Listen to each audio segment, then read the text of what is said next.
नोंथांमोननिखौ माने थांखि लादों फिउचारनि थाखाय मा फान्ड दिनैनि मुगाया गोनोखोनि मुगा होनना जों बयबो मिथिगौ आरो बे मुगायाव जोङो थांनानै थानो थाखाय गोनोखोखौ बयबो बुजिनांगौ रोंनांगौ दा बेखौनो नोजोर बोनानै जोंनि जिखिनि गोनोखो आयदा एबा बिगियान साइन्स मेथ्सनि जि सोलोंथाइ बेखौ गोख्रों खालामनो थाखाय आगस्ट इन्टारनेशनेल फाउन्डेशन जायनिखि 1999 मायथाइनिफ्रायनो बिथांमोना साइन्स टिचारफोरखौ ट्रेनिं होदों साइन्सनि स्टुडेन्ट्सफोरखौ बिथांमोना स्पेसियेलि माखासे ट्रेनिं आरो प्रेक्टिस खालामबोदों बेखौ लानानै जोङो थांनाय बोसोरनिफ्राय नाजादोंमोन आरो देग्लाय बोसोराव दा इनफोसिसआ जोंनो गासै 9 बास होदों बिथांमोना जि बासावनिखि साइन्स लेबरेटरि थागोन आरो बियो स्कुल थांनानै स्टुडेन्टफोरखौ साइन्सनि बायदिसिना प्रेक्टिकेल बायदिसिना मडेलफोरखौ साइन्सनि फोरोंहैगोन आरो बेजों लोगोसे गं 18 स्कुटि आरो मटर साइकेलबो बिथांमोना लाबोदों बेवहायबो माखासे किट्स थागोन बेखौ लानानै फरायसाफोरखौ फोरोंहैगोन आरो 40 जोंनि माखासे लाइमोनफ्रा कर्नाटकआव थांनानै जे बोरैहाय साइन्स सोलोंथाइखौ गोख्रों खालामनो हायो गोनोखोनि सोलोंथाइखौ बिनि थाखाय ट्रेनिं लाहैगोन आरो बिथांमोना ट्रेनिं लाना फैनायनि उनावनो फरायसालि थांनानै जोंनि फरायसाफोरखौ गोनोखो आयदायाव गोख्रों जानो थाखाय माखासे बिथिङाव बिथांमोना फोरोंहैगोन दा बियो बिटिआर गभर्नमेन्ट आरो आगस्ट इन्टारनेशनेल फाउन्डेशन जयै जोङो नैबे हाबाफारिखौ बोसोरथामनि थाखाय लादों आरो बे हाबाफारियाव इनफोसिसनिफ्राय 12 कोटि बिथांमोना रां बिथांमोना मदद होदों जाहाथे बे प्रजेक्टखौ साक्सेस खालामनो हायो जों बिटिआर गभर्नमेन्टनिफ्राय सोलोंथाइखौ बयनिख्रुइ बांसिन गोसो होनानै जों खामानि मावगासिनो दङ आरो बे बिथिङाव साइन्सखौ जोङो इगनर खालामनो हाया मानोना डक्टर इन्जिनियार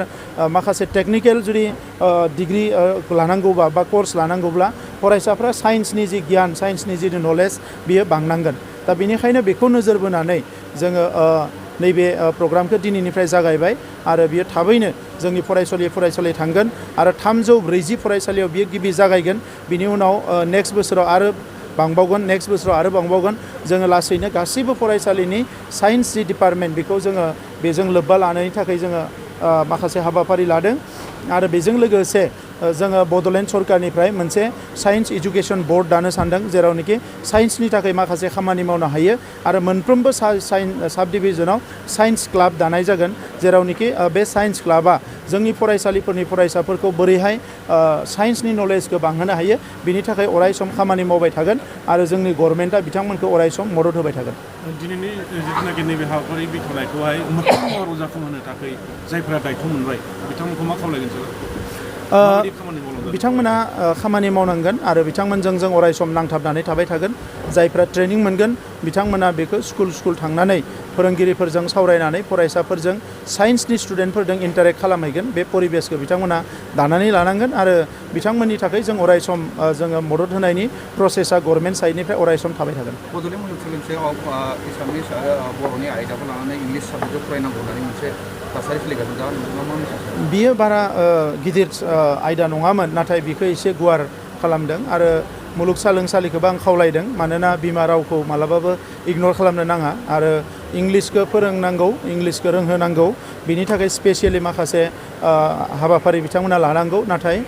असमिया जाथों बर' जाथों जे बिमा रावनि जि सोलोंथाइ बेखौ बारा बेबायदि इगनर खालामनाङा जेरावनोखि जोंनि साननाय हनायफ्राव माखासे दुखु नाङो एबा मानसिफ्रा सेन्टिमेन्टेल जायो बेबायदि डिसिसनफोरखौ जाहाथे बिथांमोना लाया आरो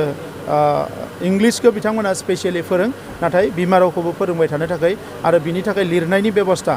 फोरोंनाय फरायनाय लिरनाय बे बेबस्थाखौ लाखिबाय थानो थाखाय आं बिथांमोनखौ खावलायदों स्टेम प्रग्रेমৰ जितु स्टेम एडुकेशन प्रग्रेমৰ जितु শুভাৰম্ভ কৰিলে আৰু শুভাৰম্ভ কৰা নহয় ইয়াৰ কাৰণে 40 জনক যি ট্ৰেনিং ল'বলৈকে ইয়াৰ পৰা পঠালে গতিকে ই আসলতে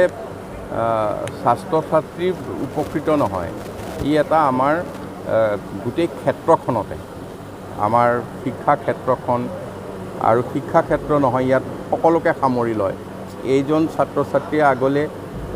আমি যিকোনো এটা প্ৰজেক্ট কৰিবলৈ যিকোনো এটা কাম কৰিবলৈ যিকোনো এটা ধৰণৰ দায়িত্ব ল'বলৈ তেওঁৰ সামৰ্থ্যৱান হৈ উঠিব এইটোৱে ডাঙৰ কথা গতিকে ইয়াতে সায়েন্স টেকনলজি ইঞ্জিনিয়াৰিং তাৰপিছতে মেথছ আটাইখিনিৰ সমন্বিত যিটো ব্যৱস্থা এই ব্যৱস্থাতে আমাক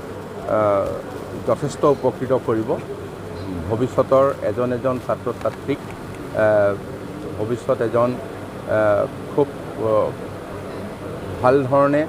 দায়িত্ব ল'ব পৰা নাগৰিক হিচাপে গঢ়ি তুলিব